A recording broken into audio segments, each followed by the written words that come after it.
Hello friends, welcome to online classes. मेरा नाम है रजत अग्रहरी। ये हमारी आज की जो पॉलिटी की क्लास में ये एंड टॉपिक्स चल रहे हैं। अब इसके बाद एक एक क्लास और होगी और इसके बाद पॉलिटी हमारी पूरी कंप्लीट हो जाएगी। ठीक। एमपीपीएससी के सिलेबस में साफ साफ दो अधिनियम मेंशन है, बिल्कुल क्लियरली शब्दशः लिखे हुए हैं। एक लिखा हुआ है 1919 का भारत शासन अधिनियम यानी कि मॉन्टेग्यू चेम्सफोर्ड सुधार, और दूसरा साफ साफ लिखा हुआ है 1935 का भारत शासन अधिनियम। ठीक। तो हमको मैंने पहले ही आपको बोला था कि 1773 से लेकर के जितने भी 1900 जितने भी रेगुलेटिंग एक्ट आए हैं, चाहे वो 1773 का हो, चाहे वो 1784 का यंगर पिट्स का हो, फिर 1813 का हो, 33 का, 53 का, 58 का, जितने भी हैं हमको सब करने हैं। लेकिन मैंने ये सोचा था कि पहले मैं हिस्ट्री में इसको संवैधानिक विकास क्रम के साथ कराऊंगा। लेकिन चूंकि यह दो अधिनियम 1919 का भारत शासन अधिनियम और 1935 का भारत शासन अधिनियम एमपीपीएससी के सिलेबस में शब्दशः लिखा हुआ है, तो मुझे चूंकि इसकी इंपॉर्टेंस ज्यादा लगी, इसलिए मैंने सोचा कि आज की क्लास में इसको कराता हूं और इसके बाद 1947 का अधिनियम करा दूंगा। और उसके बाद फिर हम लोग संविधान सभा और संविधान के बनने की पूरी प्रोसेस समझ लेंगे और वहीं से पॉलिटी पूरी खत्म हो जाएगी। और फिर जो एक लास्ट वीडियो बचेगा वह बचेगा राज्यों के पुनर्गठन से संबंधित, जो कि बहुत छोटा वीडियो रहेगा, क्योंकि उससे बहुत सारी चीजें जो इंपॉर्टेंट कॉन्स्टिट्यूशनल अमेंडमेंट थे वो हम लोगों ने लास्ट क्लास में कर रखे हैं। चलिए, ये सब चीजें बात की हैं तो उन पे ज्यादा टाइम नहीं अभी लगाते। अभी जो मेन फोकस है वो रखते हैं 1919 के भारत शासन अधिनियम में। यह मैंने बोर्ड में लिख रखा है ताकि आप लोगों का टाइम ज्यादा भी खराब ना हो, क्योंकि इसके बाद जो 1935 का आएगा वो आपके सामने ही लिखना पड़ेगा। ठीक। तो सबसे पहले 1919 के भारत शासन अधिनियम में 5 इंपॉर्टेंट पॉइंट्स हैं जिनको मैंने रखा है। इसमें आपको एग्जाम में कैसे पूछ सकता है, सीधे इसी में से कोई एक पॉइंट उठा लेगा और पूछ लेगा कि यह किस अधिनियम के तहत भारत में आया, तो यह हम कहेंगे कि यह 1919 के भारत शासन अधिनियम के तहत आया। और इसको हम दूसरा शब्द और क्या कहते हैं, इसको हम कहते हैं मॉन्टेग्यू चेम्सफोर्ड सुधार। मॉन्टेग्यू चेम्सफोर्ड सुधार। और इसके पहले भी एक सुधार आया था 1909 में, जिसको हम लोग मार्ले मिंटो सुधार कहते हैं। 1909 में जिसको हम लोग मार्ले मिंटो सुधार कहते हैं। और उसकी सबसे बड़ी विशेषता यही थी कि उसमें पहली बार पृथक निर्वाचन की व्यवस्था की गई। पृथक निर्वाचन, मुस्लिमों के लिए अलग निर्वाचन की व्यवस्था की गई। चलिए, अभी उसमें नहीं जाऊंगा। जब मैं संवैधानिक विकास क्रम समझाऊंगा तो सारी चीजों को 1773 के रेगुलेटिंग एक्ट से सीधे उठा करके 1909 तक आऊंगा, क्योंकि 1919 और 1935 और 1947 आज ही क्लास में हो जाएगा। चलिए, सबसे पहले बात करते हैं 1919 के भारत शासन अधिनियम के कुछ महत्वपूर्ण पॉइंट्स की। पहला पॉइंट इसमें क्या है कि जो केंद्र है वहां पर द्विसदनात्मक विधायिका की स्थापना की गई। जो केंद्र है वहां पर इस अधिनियम के माध्यम से द्विसदनात्मक विधायिका की स्थापना की गई। और जो द्विसदनात्मक विधायिका थी, इसके नाम क्या क्या थे? एक नाम था राज्य परिषद और दूसरे का नाम था केंद्रीय विधानसभा। राज्य परिषद और केंद्रीय विधानसभा। राज्य परिषद में टोटल जो उसकी स्ट्रेंथ थी वह थी 60 सदस्यों की स्ट्रेंथ थी, जिसमें 34 लोगों का निर्वाचन होना था और जो बचे हुए 26 लोग हैं उनका मनोनयन होना था। और जो राज्य परिषद के अंतर्गत जो ये 60 सदस्य चुने जाने थे, इन 60 सदस्यों का जो कार्यकाल होना था, टेन्योर होना था, वह होना था 5 वर्ष का। ठीक। फिर इसके बाद आता है केंद्रीय विधानसभा। केंद्रीय विधानसभा में टोटल 145 मेंबर चुने जाने थे। 145 में से 104 निर्वाचित होते, यानी कि जिनका चुनाव होता, और जो 41 होते वह मनोनीत होते। इनका कार्यकाल कितना होता? 3 साल था। यानी कि इस केंद्रीय विधानसभा का कार्यकाल 3 साल था और राज्य परिषद का 5 साल था। आपसे केंद्रीय विधानसभा और राज्य परिषद में क्वेश्चन नहीं आएगा। अगर आपसे क्वेश्चन पूछेगा तो यही आएगा कि केंद्र में द्विसदनात्मक विधायिका की स्थापना किस अधिनियम के माध्यम से हुई, तो आप कहोगे 1919 के भारत शासन अधिनियम से हुई। ठीक। फिर इसके बाद इसका दूसरा पॉइंट देखिए, सांप्रदायिक निर्वाचन। सांप्रदायिक निर्वाचन अभी मैंने थोड़ी देर पहले चर्चा करी कि 1909 में पहली बार पृथक निर्वाचन दिया गया था मुस्लिमों के लिए, वहीं से सांप्रदायिक निर्वाचन की पद्धति हमारे भारत में आती है। तो इस सांप्रदायिक निर्वाचन मंडल को इस अधिनियम के माध्यम से, यानी कि 1909 में मुस्लिमों के लिए लाया गया और 1919 में मुस्लिमों के अलावा इसका विस्तार किया गया। कैसा विस्तार किया गया? अब यहां मुस्लिमों के साथ साथ सिखों को, यूरोपियों को, भारतीय ईसाइयों को, आंग्ल भारतीयों को, एंग्लो इंडियंस को, इनके लिए भी सांप्रदायिक निर्वाचन मंडल को बढ़ा दिया गया। सिख समझ में आता है किन की बात हो रही है? यूरोपीय समझ में आता है जितने भी यूरोपीय देश के जो भी लोग यहाँ होंगे उनकी बात हो रही है। भारतीय ईसाई यानी कि जो यहाँ पे कन्वर्ट हो चुके होंगे, ईसाई बन चुके होंगे, उनकी बात हो रही है। आंग्ल भारतीय, आंग्ल भारतीय यानी कि एंग्लो इंडियन, इसका मतलब क्या होता है, मैं पॉलिटी की पिछली क्लासेस में कई बार आपको बता चुका हूं, आज फिर बता देता हूं।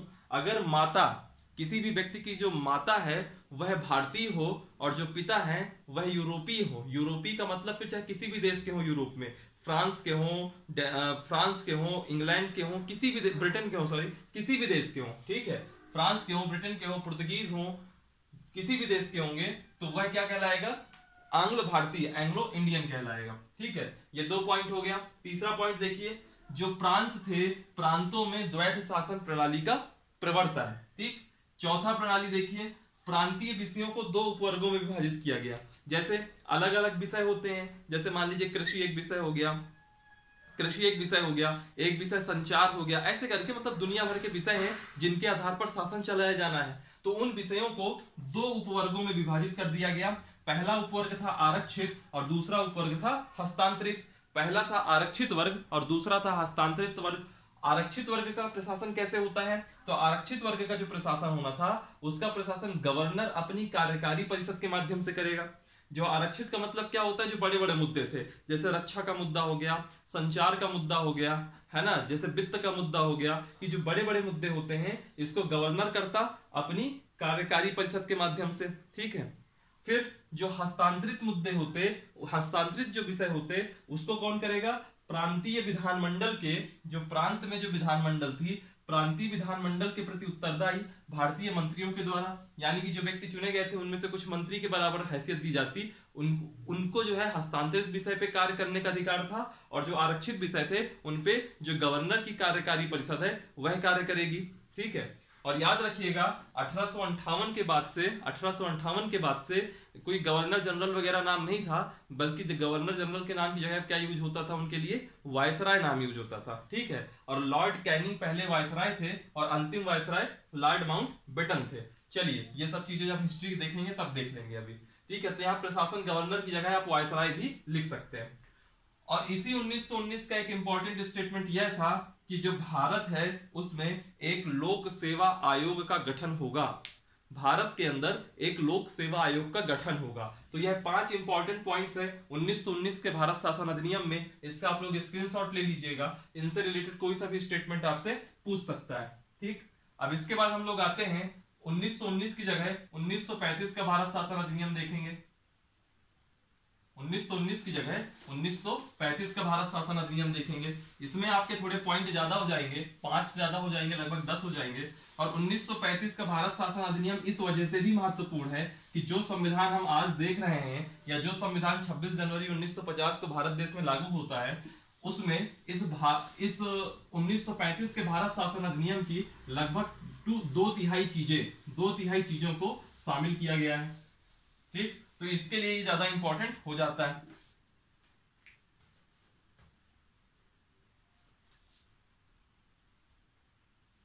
– 1935 का भारत शासन अधिनियम, इसका पहला पॉइंट देखिएगा। पहला पॉइंट क्या है कि जो प्रांत है, प्रांत में जहां पे अभी द्वैध शासन की बात कर रहा था मैं अभी 1919 वाले अधिनियम में, तो प्रांतों में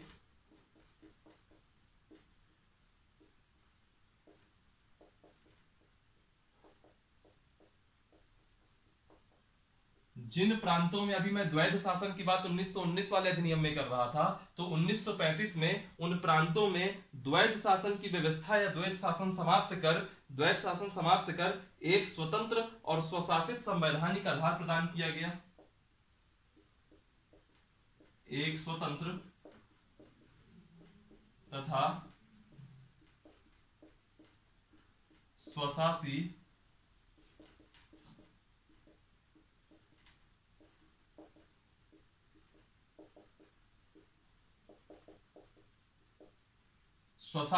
संवैधानिक आधार प्रदान किया गया। ये रहा पहले पॉइंट। दूसरा पॉइंट देखिए, जो केंद्र है वहां पे द्वैध शासन, डुअल गवर्नेंस लागू किया गया।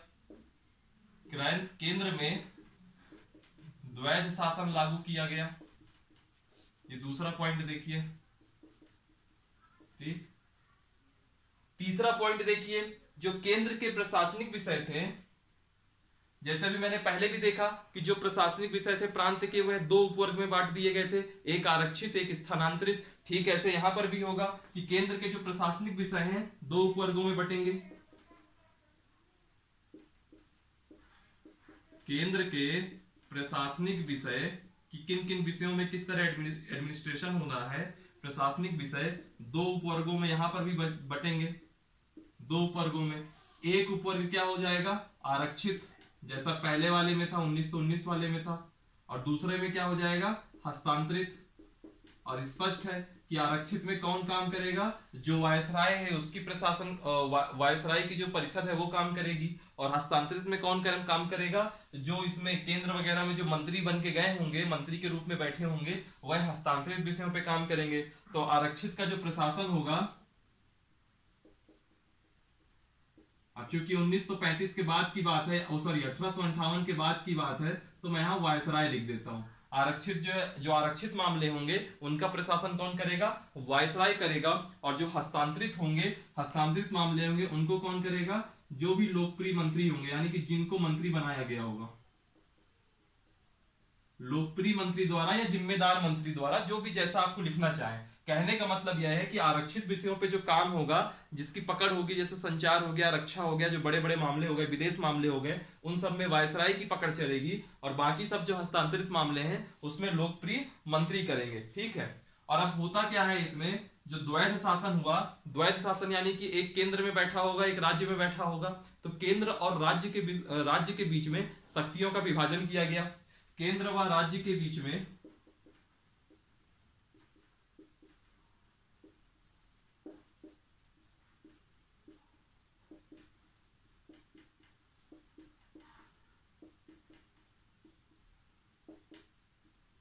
केंद्र व राज्य के बीच में शक्तियों का विभाजन हुआ। अब देखिए, जो ये द्वैध शासन है, आज भी हम अपने जो है इंडिया में देख रहे हैं, एक सेंटर है और बाकी सब नीचे स्टेट है।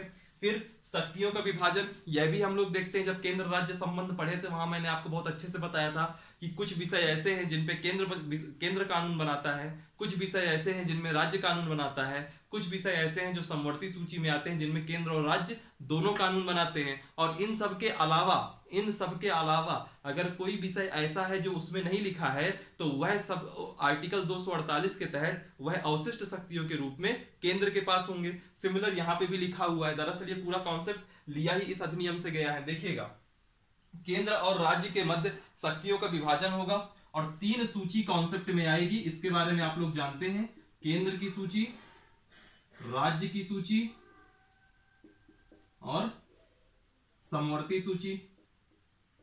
यह 3 कॉन्सेप्ट आया। ठीक। और इसमें एक चीज और लिखी गई, इसमें एक चीज और था कि जो अवशिष्ट शक्तियां होंगी, जैसे आज के समय में आप देखते होंगे कि जो अवशिष्ट शक्तियां हैं किसके पास है, वह केंद्र के पास है। तो यहां पे अवशिष्ट शक्तियां किसके पास होगी, वायसराय के पास। अवशिष्ट शक्तियां जो होंगी वह वायसराय के पास होंगी। ठीक। अगला पॉइंट देखिए, 5वां, यहां पे एक अखिल भारतीय संघ का प्रावधान था। एक अखिल भारतीय संघ का प्रावधान है। थोड़ा बहुत नॉइज आ रहा होगा, उसके लिए सॉरी, 10 सेकेंड में शांत हो जाएगा। एक अखिल भारतीय संघ का प्रावधान था, लेकिन याद रखिएगा, ये जो अखिल भारतीय संघ का प्रावधान जो इसमें लाया गया, वह कभी अमल में नहीं आया, कभी अमल में नहीं आ सका। ठीक। ये हो गया आपका एक 5वां पॉइंट। 6ठा पॉइंट लिखिए। 6ठा पॉइंट इसमें क्या होगा, जो पृथक निर्वाचन वाला कॉन्सेप्ट था, अभी 1909 में सिर्फ मुस्लिमों के लिए था, 1919 में उनके अलावा कुछ लोगों के लिए जोड़ा गया। और यहां पे 1935 में क्या होगा, पृथक निर्वाचन में हरिजनों को शामिल किया गया। पृथक निर्वाचन का जो दायरा था, जो रेंज था, उसको और बढ़ाया गया और पृथक निर्वाचन में हरिजनों को शामिल किया गया।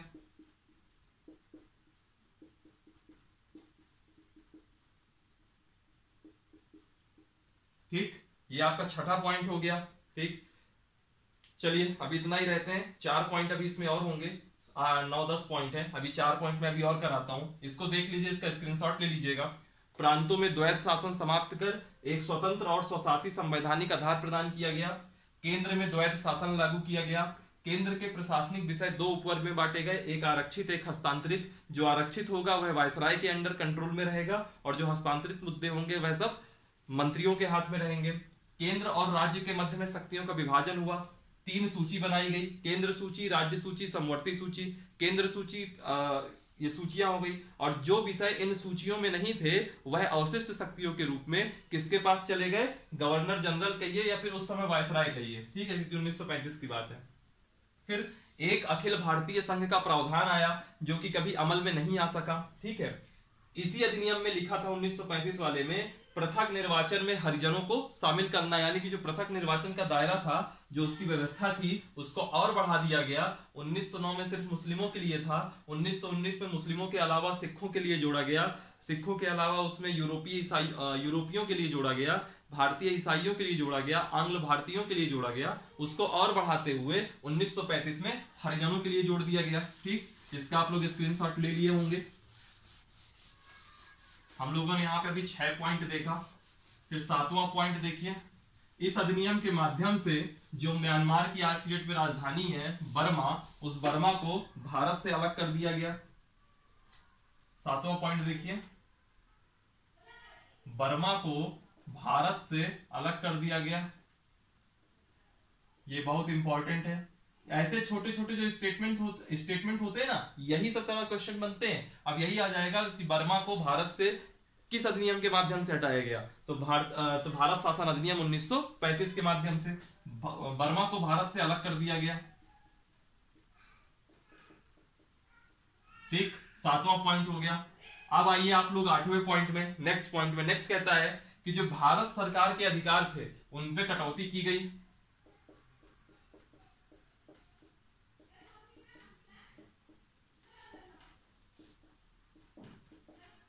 भारत सरकार के अधिकार में कटौती की गई और जो भारतीय परिषद थी उसको समाप्त किया गया।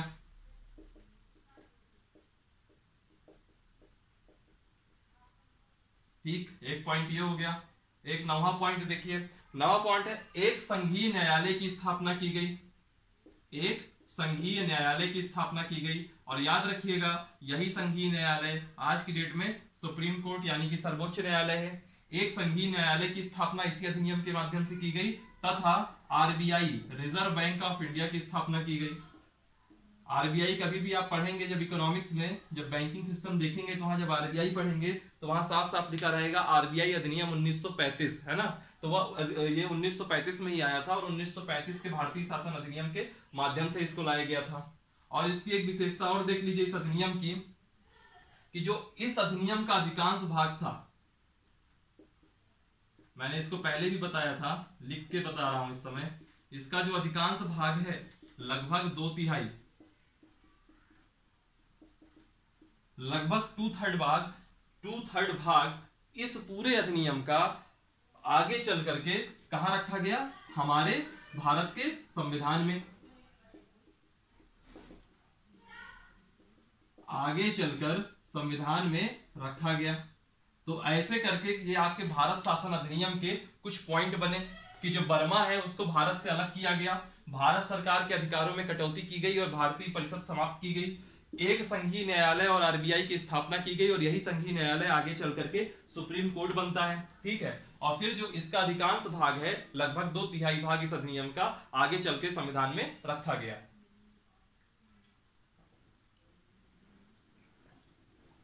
जब हम बात करते हैं डिफरेंट चीजों की, यह चीज कहां से ली गई, तो हम देखते हैं कि 1935 के अधिनियम से बहुत सारी चीजें हैं जो भारत के संविधान में अडॉप्ट किया गया है। चलिए फिर इसके बाद हम बात करेंगे, हालांकि इसको भी चर्चा नहीं करनी थी बट इसको भी चर्चा कर लेता हूं मैं एक और, भारतीय स्वतंत्रता अधिनियम 1947।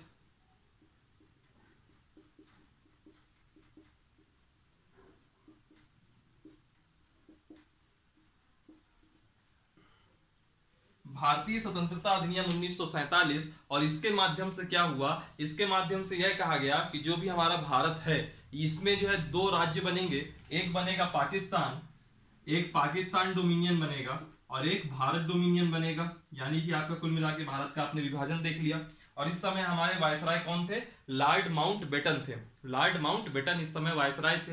इन्होंने 2 प्लान दिए थे। पहला इनका जो प्लान था वो बहुत गलत था, जिसको नेहरू से बातचीत में वो हट गया था। चलिए इन सब चीजों में मैं हिस्ट्री में डिस्कस करूंगा। मेन मुद्दे में आइए। पाकिस्तान एक अलग मतलब देश बनेगा और भारत एक अलग देश बनेगा। और जो भी उस समय का इंडिया था, उस इंडिया में तो अभी जो वर्तमान के इंडिया में क्या आएगा तो सुनिएगा। उस समय के इंडिया से सिंध बलूचिस्तान, ठीक है, सिंध बलूचिस्तान, जैसे ये पंजाब हो गया तो पंजाब का इधर वाला यानी कि पश्चिमी पंजाब। पश्चिमी पंजाब के बाद क्या आ गया? जो आपका नॉर्थ वेस्ट फ्रंटियर था यानी कि पश्चिमोत्तर भारत, ठीक है। और फिर इधर साइड जब आएंगे तो पूर्वी बंगाल, और पूर्वी बंगाल के अलावा असम का सिलहट जिला। इतना क्षेत्र आपको पाकिस्तान के पास चला गया। फिर उसके बाद जितना क्षेत्र बचा सब भारत के पास रह गया, ठीक है, सब भारत के पास रह गया, ठीक। तो ऐसे करके इंडिया एक अलग देश बन गया, पाकिस्तान एक अलग देश बन गया, और 15 अगस्त 1947 से हम लोग फाइनली आजाद हो गए, ठीक है। तो भारतीय स्वतंत्रता अधिनियम 1947 में कुछ ये कॉन्सेप्ट था। तो आपको मैं वापस से बता देता हूं, लिख देता हूं कि पाकिस्तान में जो उस समय का भारत था उसका कौन कौन सा हिस्सा पाकिस्तान में चला गया। तो एक चला गया सिंध, एक गया बलूचिस्तान, एक गया सिंध, एक गया बलूचिस्तान, एक गया नॉर्थ वेस्ट फ्रंटियर यानी कि इसको हम क्या कहेंगे? पश्चिमोत्तर भारत, ठीक। और एक क्या चला गया? नॉर्थ वेस्ट फ्रंट हो गया, पश्चिमोत्तर भारत। फिर आपका पंजाब गया। पंजाब में कौन वाला हिस्सा गया? इधर वाला यानी कि पश्चिमी पंजाब। पूर्वी पंजाब हमारे पास रह गया, और उसी पूर्वी पंजाब से आगे चल के हमने 3 राज्य बनाए, पंजाब, हरियाणा और हिमाचल प्रदेश। एक चला गया पश्चिमी पंजाब, फिर एक चला गया आपका पूर्वी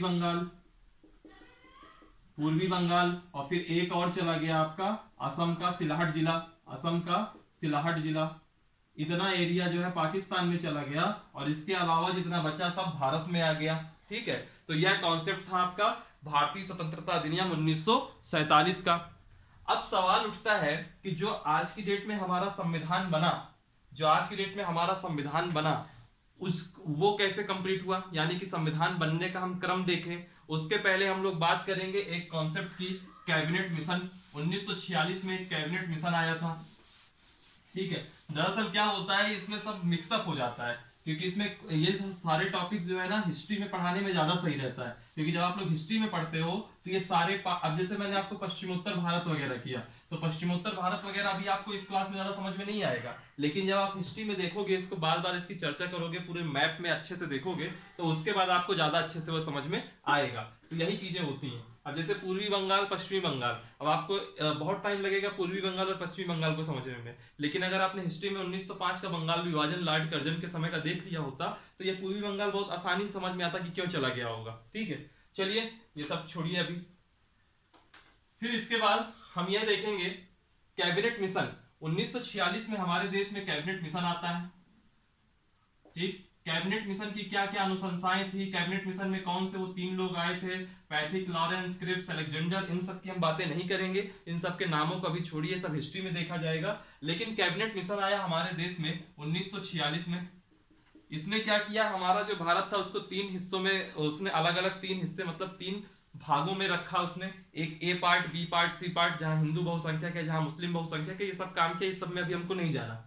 मेनली हमको फोकस करना है किसने एक संविधान सभा के गठन की बात करी, संविधान सभा के गठन की बात करी, और कहा कि इस संविधान सभा में टोटल 389 मेंबर होंगे। ये अक्सर एग्जाम में पूछ लेता है कि संविधान सभा में कितने मेंबर होंगे। जो कैबिनेट मिशन ने तय किया था वो 389 होंगे, और इस 389 में कितने जो है कुछ होंगे जो ब्रिटिश भारत के होंगे।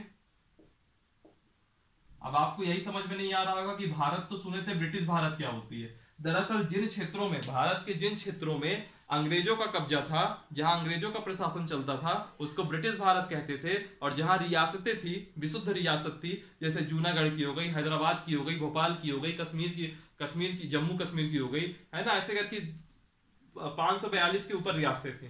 तो जितनी भी रियासतें थी, 500 के ऊपर रियासतें थी, जितनी भी रियासतें थी उनको रखा गया देसी रियासतों के अंतर्गत। सबको प्रतिनिधित्व देना था, सबका एक प्रतिनिधित्व तो होना था 389 में। तो ब्रिटिश भारत का कुछ प्रतिनिधित्व था। थोड़ा एक बच्चा रो रहा है तो शोर ज्यादा आ रहा होगा, है ना, उसके लिए एक्सट्रीमली सॉरी। ठीक हो जाएगा जल्दी आवाज, मतलब साउंड। ब्रिटिश भारत में लगभग 292 लोग थे, लगभग नहीं 292 ही एग्जैक्ट संख्या है। देसी रियासतों में 93 लोग थे, ठीक। और एक कॉन्सेप्ट था कमिश्नरी का। कमिश्नरी में कौन, कमिश्नरी का बताता हूं मैं अभी सब कुछ इसमें, ठीक है। तो जो ब्रिटिश भारत में 292 लोग थे, यह 292 के 292 लोग निर्वाचित होकर के आने थे, यानी कि चुनाव के रूप में चुनाव लड़के आते यहाँ पे संविधान सभा में पहुंचते। ये 93 लोग देसी रियासतों का प्रतिनिधित्व कर रहे थे। इनको क्या होता कि देसी रियासतें इनको भेजती, यानी कि मनोनीत होकर के ये आते। और जो कमिश्नरी में जो 4 लोग हैं, यह 4 लोग कैसे आते, तो याद रखिएगा जो कमिश्नरी में 4 लोग थे, यह 4 के 4 लोग आपके ब्रिटिश जो वायसराय होता है, जो ब्रिटेन की हुकूमत थी, वह इनको मनोनीत करके यहाँ पे भेजती। बहरहाल 389 मेंबर थे, चुने गए, चुनाव हो गया। तो चुनाव होने के बाद 208 लोग कांग्रेस के चुन के आए, 208 लोग कांग्रेस के प्रतिनिधि चुन के आए। 208 के अलावा जो 73 लोग थे, यह मुस्लिम लीग से चुन के आए।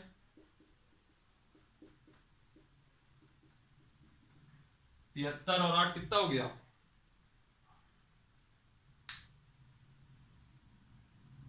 73 और 8 कितना हो गया, 281। कितने बच रहे हैं अभी, 11 लोग बच रहे हैं, 11 और 4 15, है ना। तो लगभग 15 लोग निर्दलीय नहीं कहिए, ये क्या था कि छोटी छोटी बहुत सारी पार्टियां थी, किसी के 1 मेंबर, किसी के 2 मेंबर चुन के आ रहे थे, तो उनका कहिए। तो निर्दलीय की जगह मैं यहाँ अन्य लिख देता तो ज्यादा अच्छा रहता।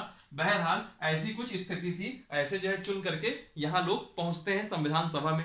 अब संविधान सभा में पहुंच गए तो इनका काम क्या था, संविधान बनाना, भारत के लिए संविधान बनाना। तो मुस्लिम लीग के लोग भी पहुंचे, लेकिन जो भारत की संविधान सभा थी जिसमें उनको संविधान बनाना था, तो उस संविधान सभा में कभी मुस्लिम लीग ने पार्टिसिपेट नहीं किया।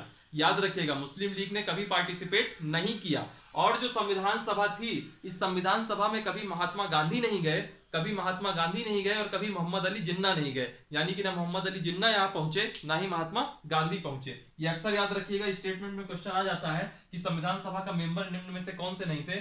2 नाम आपको जवाहरलाल नेहरू, वल्लभ भाई पटेल जैसे दिख जाएंगे, फिर एक नाम ऐसा मिलेगा जिसके बारे में आपने कभी जिंदगी में ना सोचा होगा कि ये भी कोई नाम हो सकता है, और चौथा नाम महात्मा गांधी का हो जाएगा। तो कई लोगों को लग जाता है कि तीसरा नाम जो बिल्कुल अनसुना है यही सही होगा, क्योंकि ये संविधान सभा में नहीं गया होगा। महात्मा गांधी इतने बड़े नाम है, क्यों नहीं जाएंगे। तो संविधान सभा में महात्मा गांधी नहीं पहुंचे थे, याद रखिएगा, ठीक है। चलिए, ये कुछ कैबिनेट मिशन के समय की स्थिति थी। अब इसके बाद की स्थिति देखते हैं। और एक चीज याद रखिएगा, जो अंबेडकर थे, और मैं क्रम में आता हूं सीधे क्रम में आता हूं, पूरा संविधान का गठन कर देता हूं। और अभी आप लोग कहोगे कि आजादी के शुरुआत में जो अंतरिम सरकार बनी थी, उस सरकार के बारे में आपने चर्चा नहीं किया। तो अंतरिम सरकार की चर्चा मैं इसके बाद करूंगा, हालांकि मुझे पहले कर देना चाहिए, लेकिन बाद में करूंगा। और उसके बाद मैं स्वतंत्रता के बाद की पहली कैबिनेट की चर्चा करूंगा। ये 2 कैबिनेट अलग अलग एक साथ बताने के पीछे का एक रीजन है कि अभी हाल ही में सीजीपीएससी छत्तीसगढ़ पीसीएस ने क्वेश्चन पूछ लिया था, 4 ऑप्शन दिए थे, कह दिया था कि इन 4 में से ऐसा कौन मंत्री था जिसका पोर्टफोलियो अंतरिम सरकार में अलग था, और भारत की स्वतंत्रता के बाद जो पहली कैबिनेट बनी तब उसका एक अलग पोर्टफोलियो था। तो उनमें से कोई एक थे जिनका ऑप्शन आपको सही होता, जिनका पोर्टफोलियो बदल गया था। तो जब इस तरह के क्वेश्चन आ रहे हैं तो इनको एक साथ देखा जाएगा, ताकि आप इसका कंपेरिजन भी अच्छे से कर सके, ठीक है। चलिए, इसके बाद हम लोग बात करेंगे अंबेडकर संविधान सभा में कैसे पहुंचे।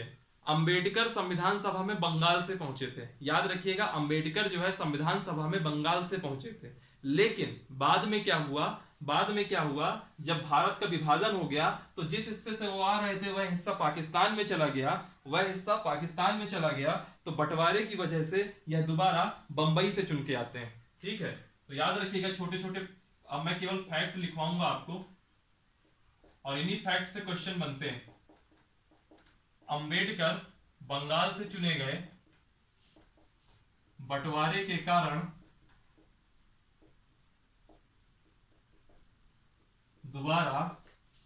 दोबारा बंबई से चुने गए, ठीक।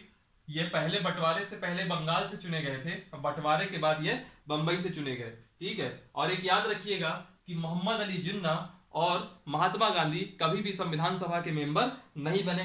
ठीक है, अब होता क्या था, अब हम प्रोसीडिंग में आते हैं कि संविधान बनने की प्रोसीडिंग क्या थी, संविधान बनने की प्रोसीडिंग क्या थी, या फिर संविधान बनने की जो प्रोसीडिंग है इसको हम लोग अगली क्लास में करेंगे। आज हम लोग बात कर लेते हैं कैबिनेट की, आज हम लोग बात कर लेते हैं कैबिनेट की। ठीक है, संविधान बनने की जो पूरी प्रोसीडिंग है, पूरी क्लास लग जाएगी, इसको हम नेक्स्ट क्लास में ही करते हैं, मजा नहीं आएगी कि आधा पोर्शन आज और आधा पोर्शन कल। आज हम बात करते हैं अंतरिम सरकार की। ठीक है, इंटरिम गवर्नमेंट बनी थी, अंतरिम सरकार बनी थी, और यह अंतरिम सरकार कब बनी थी, 1946 में। ठीक, सबसे पहले नेहरू, पंडित जवाहरलाल नेहरू, इनको कौन सा पोर्टफोलियो दिया गया यह देखिए। तो पंडित जवाहरलाल नेहरू कार्यकारी, पंडित जवाहरलाल नेहरू कार्यकारी परिषद के उपाध्यक्ष थे।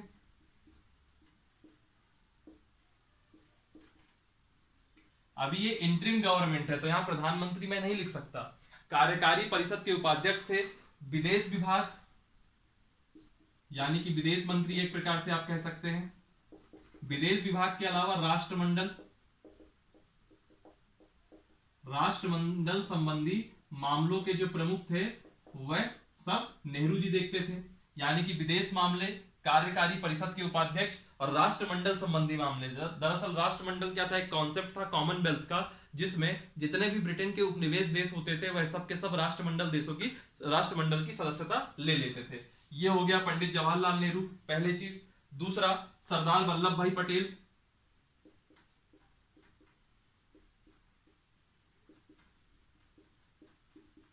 सरदार वल्लभ भाई पटेल, इनके पास कौन सा विभाग था, तो इनके पास तो एक तो गृह मंत्रालय का यानी कि होम डिपार्टमेंट था, दूसरा क्या था, सूचना एवं प्रसारण,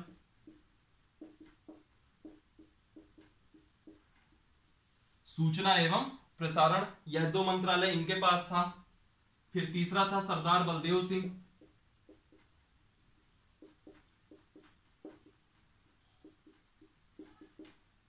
सरदार बलदेव सिंह, सरदार बलदेव सिंह के पास कौन सा मंत्रालय था, रक्षा विभाग था, सरदार बलदेव सिंह के पास रक्षा विभाग था।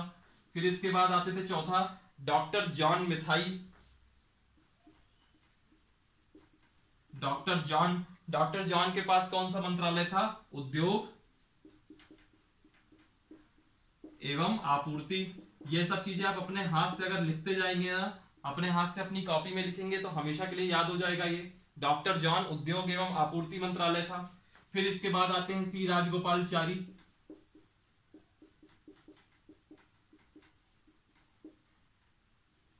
सी राजगोपालचारी, और सी राजगोपालचारी के पास कौन सा मंत्रालय था, शिक्षा मंत्रालय था, यानी कि शिक्षा विभाग से संबंधित मामले ये देखते थे।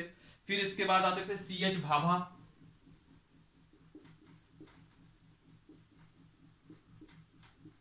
सी एच भाभा, और जो सी एच भाभा देखते थे वो कौन सा मंत्रालय था, कार्य, खनन एवं शक्ति मंत्रालय।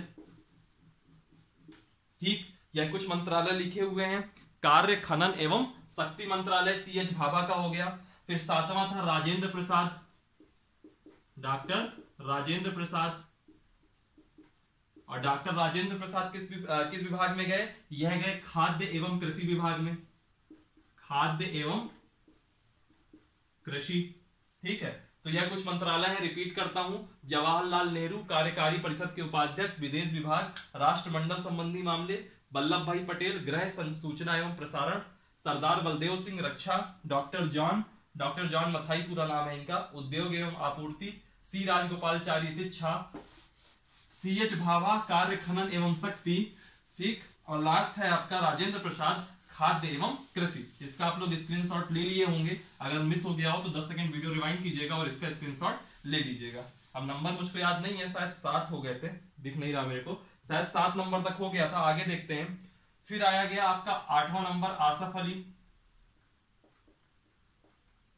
और याद रखिएगा जितने मैं अभी आपको नेता बता रहा हूं ना, ये सब कांग्रेस वगैरह से रिलेटेड हैं, यह सब कांग्रेस वगैरह से रिलेटेड है, ये अभी मुस्लिम लीग के कोई भी नेता नहीं है। आसफ अली ने रेलवे विभाग संभाला। ठीक, फिर 9वां पॉइंट आता है आसिफ अली ने रेलवे संभाल लिया। फिर आते हैं बाबू जगजीवन राम, नाम ही भूल गया था मैं इनका, बाबू जगजीवन राम, इन्होंने लेबर मिनिस्ट्री, श्रम मंत्रालय संभाला। जगजीवन राम श्रम मंत्रालय संभाला, ठीक है। ये बिहार के थे, बहुत बड़े नेता थे और ये बाद में भी बहुत पॉपुलर रहे और पहली कैबिनेट मिनिस्ट्री में भी इनको श्रम मंत्रालय ही मिला था, ठीक है। तो बाबू जगजीवन राम श्रम मंत्रालय। फिर इसके बाद 10वां नंबर जो आता है, 10वां नंबर आता है लियाकत अली। 10वां नंबर जो आता है वह आता है लियाकत अली। जो 11वां नंबर आता है लियाकत अली, 11वां नंबर जो आता है वो आता है आई चुंदरीगर।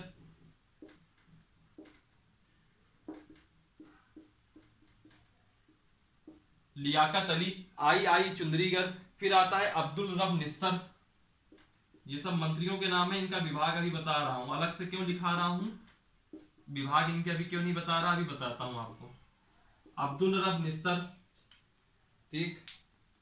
फिर इसके बाद आते हैं गजानफर अली खान।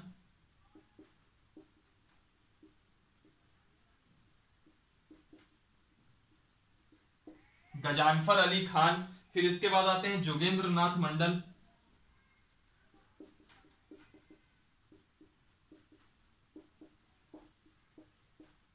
ठीक। तो जो लियाकत अली थे इन्होंने वित्त विभाग संभाला, लियाकत अली ने वित्त विभाग संभाला। आई चुंदरीगर जो है वाणिज्य विभाग संभाले, आई चुंदरीगर वाणिज्य विभाग संभाले। अब्दुल रब निस्तर ने संचार विभाग संभाला, अब्दुल रब निस्तर ने संचार विभाग संभाला। फिर आता है आपके गजानफर अली खान। गजानफर अली खान ने आपका स्वास्थ्य विभाग संभाला, गजानफर अली खान ने स्वास्थ्य विभाग संभाला। और फिर जोगेंद्र नाथ मंडल ने विधि यानी कि कानून मामले संभाले। और मैंने क्यों लियाकत अली से अलग नाम बताया था, क्योंकि जितने नाम हैं यह सब आपके किससे संबंधित हैं, यह सब मुस्लिम लीग के हैं। और इसके पहले जितने भी थे वह मुस्लिम लीग से संबंधित नहीं है, वह सब के सब कांग्रेस या फिर जो कुछ अन्य पार्टियां होंगी उनसे संबंधित होंगे। तो यह है आपका अंतरिम सरकार का कॉन्सेप्ट हो गया, यह है आपका अंतरिम सरकार का कॉन्सेप्ट हो गया। अब चूंकि अभी क्लास सिर्फ 37 मिनट की हुई है तो 5 मिनट की क्लास में स्वतंत्र भारत की पहली कैबिनेट भी देख लीजिए, ठीक है। स्वतंत्र भारत की पहली कैबिनेट भी देख लीजिए।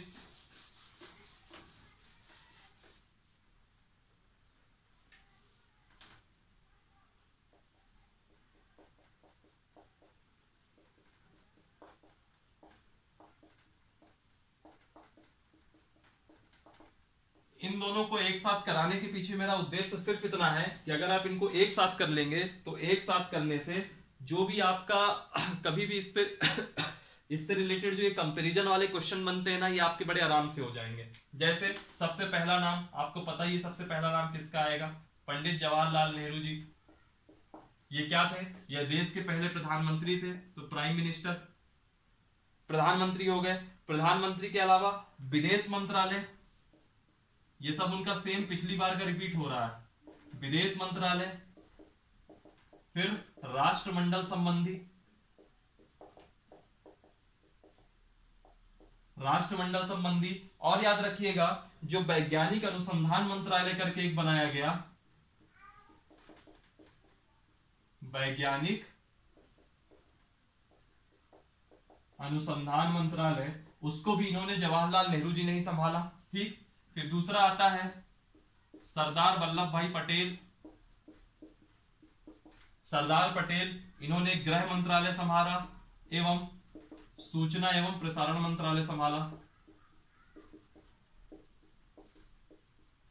गृह मंत्रालय और सूचना एवं प्रसारण मंत्रालय संभाला, यानी कि इनका भी जो पोर्टफोलियो है वो अंतिम सरकार के समान है। फिर तीसरा देखिएगा आप, तीसरा है आपके आर के सम्मुखम Shetty.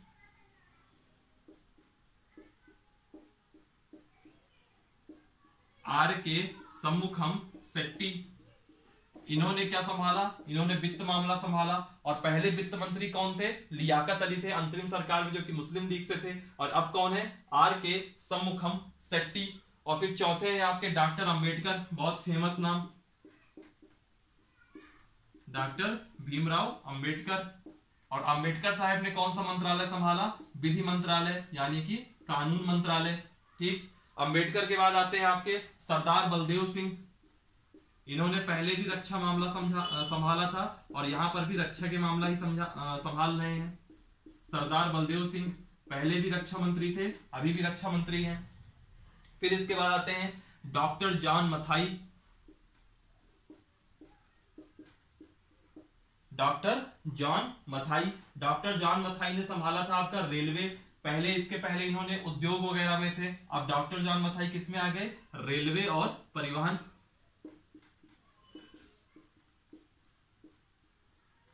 Doctor John Mathai railway और परिवहन। फिर 7वां नंबर देखिए, 7वां नंबर देख लीजिए आप, मौलाना आजाद का। पहले इन्होंने संभाला था शिक्षा मंत्रालय। और पहले शिक्षा मंत्री कौन थे? पहले जो अंतरिम सरकार थी उसमें शिक्षा मंत्री कौन थे? सी राजगोपालचारी। और यहाँ पे कौन संभाल रहे हैं? मौलाना आजाद। ठीक, मौलाना आजाद ने शिक्षा विभाग संभाला। फिर आते हैं आपके CH भाभा। पहले एक मुस्लिम लीग के मेंबर थे जिन्होंने संभाला था वाणिज्य। अब नई कैबिनेट में कौन संभाल रहे हैं? CH भाभा वाणिज्य विभाग को संभाल रहे हैं। ठीक है, तो ये आपके 8 मंत्रालय तो ये हो गए।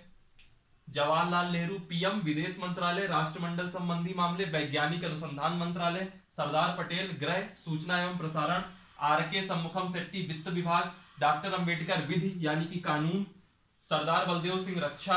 जॉन मथाई रेलवे और परिवहन। मौलाना आजाद शिक्षा और CH भाभा वाणिज्य। यह टोटल 8 हो गए। इसके बाद और देखते हैं हम लोग। ये सब क्या है? फैक्चुअल है। ठीक है, ये सब फैक्चुअल है। ये सब चीजें यहाँ नहीं करानी चाहिए, लेकिन फिर भी मैं यहाँ करा रहा हूँ क्योंकि ये सब चीजों की मैं फोटो आपको डाल सकता था, बट चलिए ठीक है। CH भाभा हो गए। फिर आते हैं राजेंद्र प्रसाद।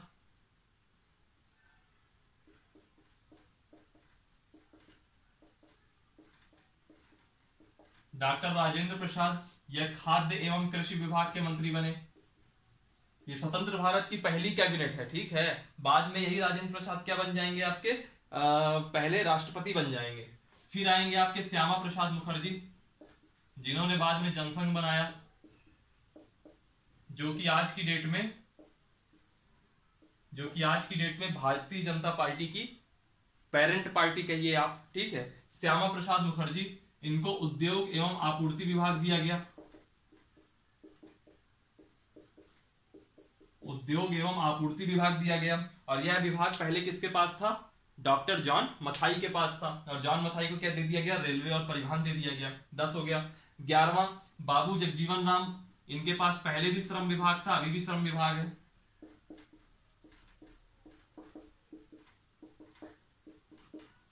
ठीक, बाबू जगजीवन राम श्रम विभाग इन्होंने संभाला। फिर है राजकुमारी अमृत कौर।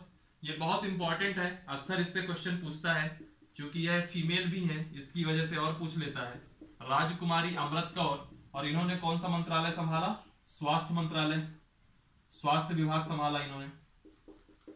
ठीक, स्वास्थ्य मंत्री बनी राजकुमारी अमृत कौर। इसके बाद आते हैं रफी अहमद किदवई।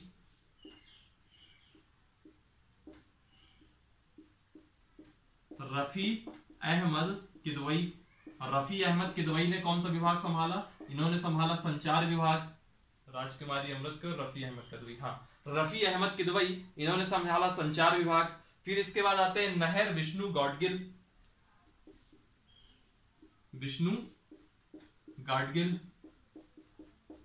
और जो गाडगिल थे, इन्होंने कौन सा विभाग संभाला? तो इन्होंने संभाला कार्य, खनन और ऊर्जा।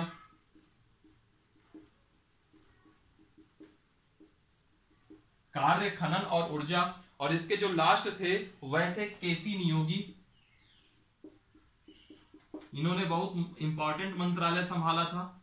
अगर आप सुनोगे आज नाम तो नहीं आपको लगेगा कौन सा मंत्रालय है यार, ऐसे ही है, लेकिन उस समय जिस तरह हमारा विभाजन हुआ था, बहुत बड़ी संख्या में लोग पाकिस्तान, सो कॉल्ड पाकिस्तान जो कि भारत से ही अलग हुआ, उसने वहां से हमारे कई सारे लोग यहाँ आए जिनको भारत में रहना था, और भारत से कई लोग पाकिस्तान जा रहे थे जिनको पाकिस्तान में रहना था। तो वैसी स्थिति में बंटवारे का दंश झेल रहे हैं, बड़ी संख्या में रिफ्यूजी आए भारत। ठीक है, तो उनके पुनर्वास वगैरह का मंत्रालय केसी नियोगी ने ही संभाला था। इनका मंत्रालय का नाम था राहत एवं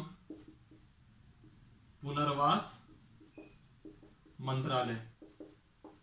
ठीक, चलिए फिर आज की क्लास में इतना ही रखते हैं। अब हमको देखना है कि संविधान बना कैसे, संविधान में कैसे ड्राफ्टिंग होती है, कौन इसके पहले अस्थायी अध्यक्ष सच्चिदानंद सिन्हा कैसे बनते हैं, फिर स्थायी अध्यक्ष राजेंद्र प्रसाद कैसे बनते हैं, फिर उद्देशिका प्रस्ताव कैसे आता है, पहली कार्रवाई क्या होती है, प्रारूप समिति बनती कैसे है, प्रारूप समिति के मेंबर कौन कौन से हैं, फिर और डिफरेंट कमिटीज के मेंबर कौन कौन से, जिससे अक्सर एक क्वेश्चन बन जाता है। एक वो टॉपिक बचा है और एक दूसरा टॉपिक जो बचा है वो बचा है राज्य पुनर्गठन। राज्य पुनर्गठन भी 15 या 20 मिनट का ही टाइम लगेगा, बहुत टाइम नहीं लगेगा, तो एक या फिर मैक्सिमम दो, मे बी कल की क्लास जो होगी वो आपकी लास्ट होगी पॉलिटी की, या फिर हो सकता है कि सेकंड लास्ट हो, वो कल की जब क्लास आएगी तो आपको खुद ही समझ में आ जाएगा। आज की क्लास में इतना ही रखते हैं। कंपैरिजन, अंतरिम सरकार और जो पहली कैबिनेट थी, इसका कंपैरिजन हमेशा याद रखिएगा पोर्टफोलियो का। कई बार क्वेश्चन इससे फैक्चुअल पूछ लिए जाते हैं, अगर आप 2-3 बार की रीडिंग करोगे ना तो भी थोड़ा थोड़ा चीजें याद रहेंगी, तो भी आप कर लोगे, क्योंकि ऑप्शन से भी क्वेश्चन एलिमिनेशन मेथड आप इसमें अप्लाई कर सकते हैं। अगर आपने बिल्कुल नहीं पढ़ा तो फिर एलिमिनेशन मेथड भी करने का कोई खास मतलब नहीं रह जाता। चलिए फिर आज की क्लास के लिए इतना ही रखते हैं। आप लोग वीडियो को लाइक कीजिएगा, कमेंट कीजिएगा, इसकी लिंक सबके साथ शेयर कीजिए और चैनल को सब्सक्राइब कीजिएगा और सभी अपने साथियों से चैनल को सब्सक्राइब करवाइएगा भी। डिस्क्रिप्शन बॉक्स में जाएंगे तो टेलीग्राम की लिंक दी हुई होगी, टेलीग्राम की लिंक आप लोग जरूर ज्वाइन कीजिए, वो आप लोगों के लिए बहुत बेनिफिशियल है। ठीक है, उसमें पीडीएफ वगैरह टाइम टू टाइम सारे नोटिफिकेशन एग्जाम की ये सब चीजें आती रहती हैं, जो कि आपके लिए काफी बेनिफिशियल है। चलिए फिर, thank you for watching, video देखने के लिए बहुत बहुत शुक्रिया। हंसते रहिए और पढ़ते रहिए। आज के लिए इतना ही।